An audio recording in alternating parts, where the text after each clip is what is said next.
On va dire cette dernière réunion parce que là aujourd'hui, on ne peut pas dire qu'il n'y a pas eu des avancées. Donc il y a une charte qui a été proposée où il a été pris en considération toutes les demandes qui ont été faites. Donc on a identifié les problématiques des chantiers, on arrive à pouvoir les débloquer pour le courant de l'année. Il y a des budgets qui ont été mis sur la table, que ce soit par les départements, que ce soit par la région et même au niveau de l'État. Donc financer, on va dire, les communes pour pouvoir lancer les travaux qui étaient déjà en cours et qui étaient bloqués. Il y a un comité de suivi qui va être mis en place également où on va pouvoir travailler pendant tous les mois qui restent jusqu'à la fin de l'année pour vraiment suivre vraiment que tout ce qui a été dit, tout ce qui a été engagé soit vraiment pris en compte et nous on veillera à tout ça.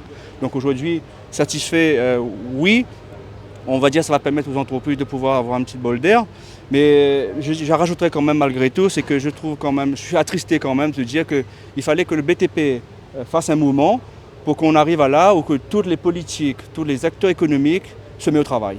Ça, je trouve que c'est malheureux de dire ça, mais c'est une réalité. Il n'y a pas eu de protocole d'accord, il y a une charte qui a été mise en place avec tout ce qui a été relaté, tout ce qui a été mis en avant, parce qu'on doit se mettre sur une table tous les mois, donc à partir de juillet jusqu'à décembre.